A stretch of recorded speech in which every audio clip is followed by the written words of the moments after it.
NT, Suburban Home, Boulder, Colorado. Christmas night, 1996.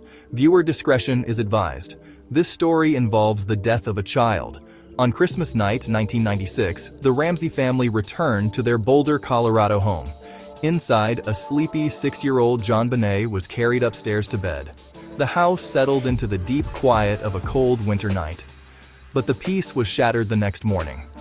Patsy Ramsey found her daughter's room empty.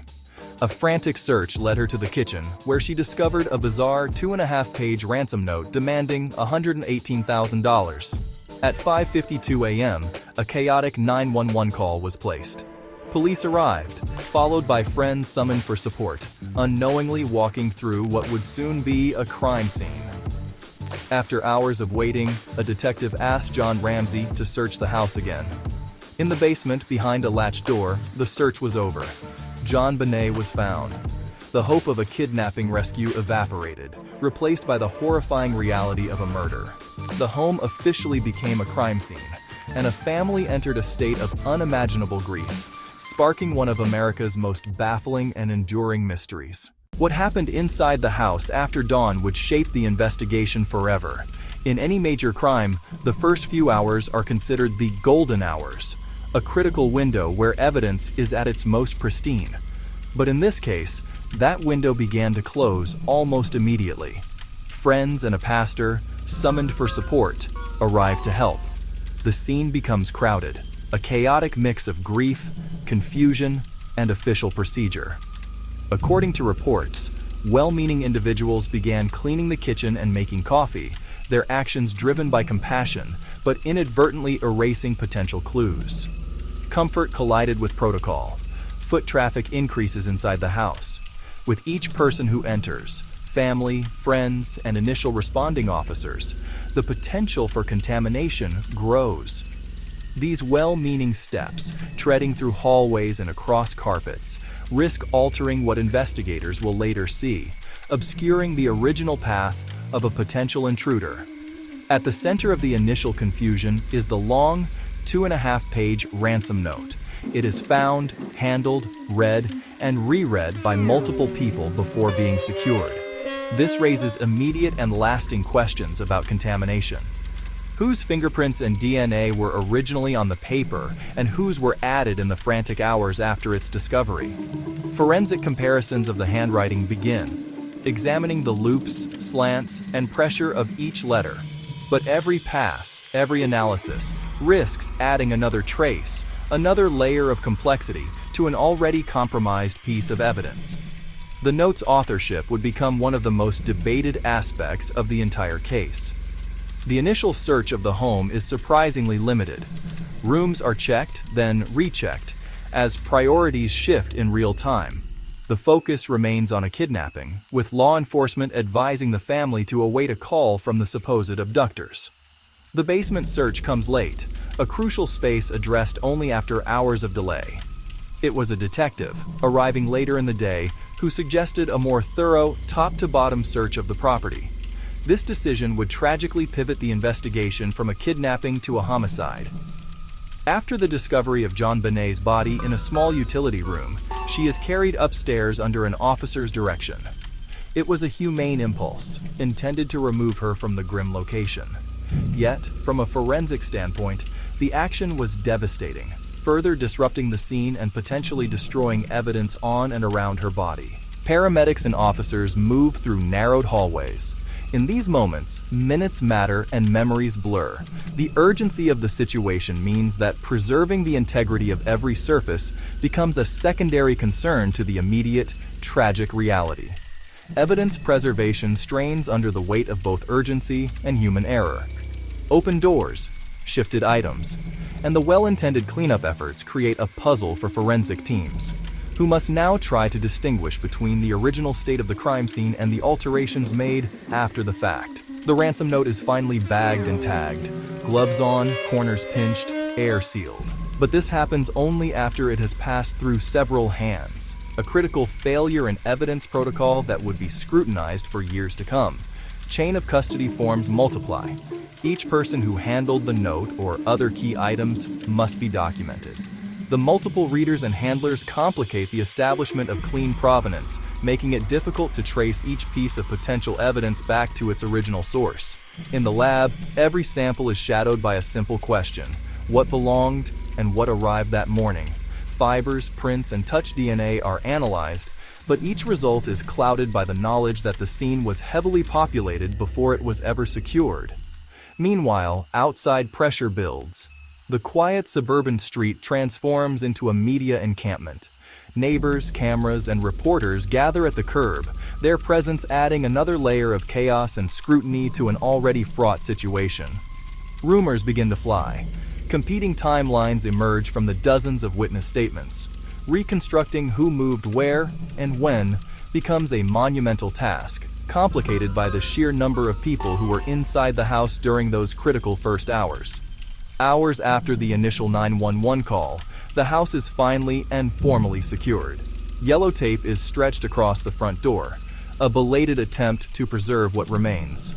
But by then, much of its original story has already been irrevocably changed. The initial handling of the scene created a foundation of uncertainty, an echo that will follow every subsequent report, test, and interview, fueling debate and controversy for decades. With a complicated scene and compromised evidence, theories about what happened began to split in two distinct directions.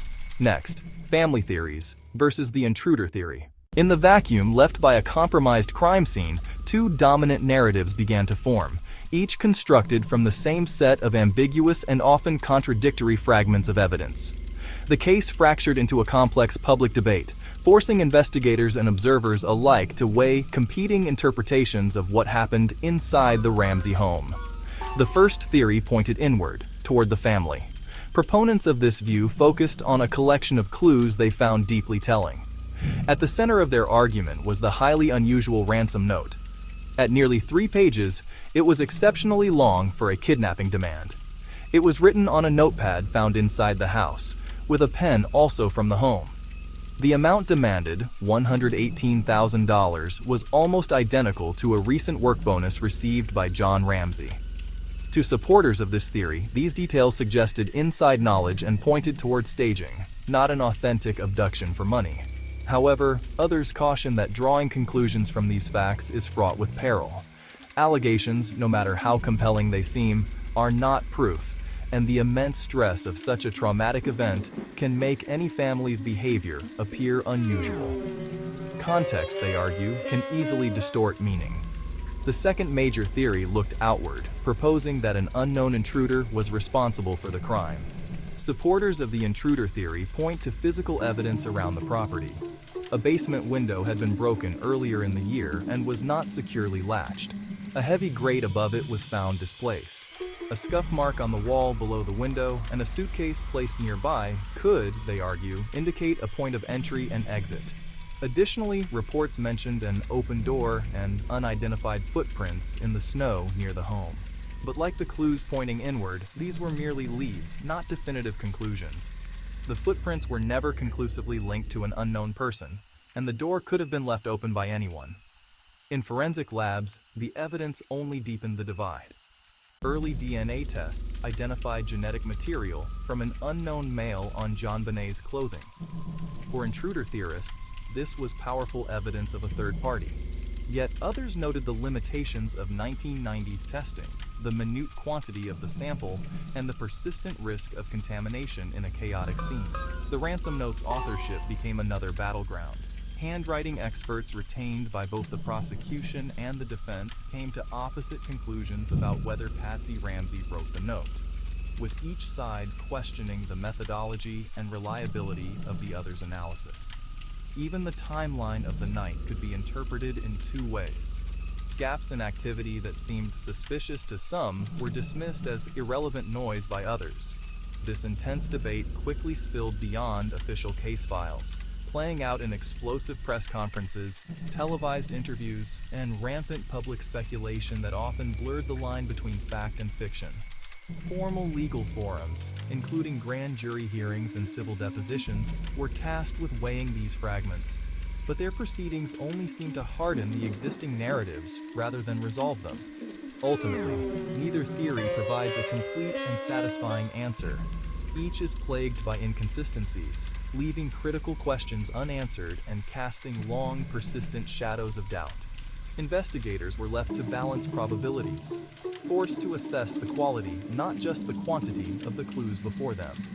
While the debate raged, a family, a community, and the public at large were left seeking clarity, hoping for a resolution pursued with care and dignity. What could finally move the needle?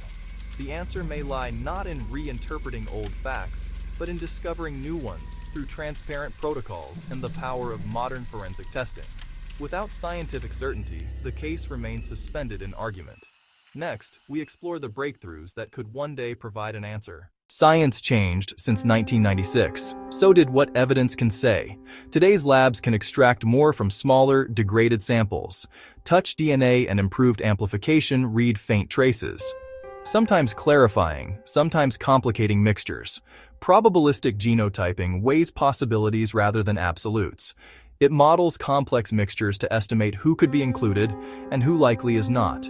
Genetic genealogy has identified suspects in other cold cases. Here, privacy, consent, and sample quality set firm limits. Reported reviews of retesting continue under prosecutorial oversight. Any update must meet legal standards and scientific rigor. Chain of custody and contamination risks are scrutinized at every step. Investigators balance new leads with the rights of the living. Beyond methods, the goal is unchanged. Truth grounded in evidence. Each advance offers a chance to re-examine what is known, carefully. Hope is real, but caution endures until results are verified. Behind the headlines remains a child and a community. The hope endures, truth and peace for those who loved her.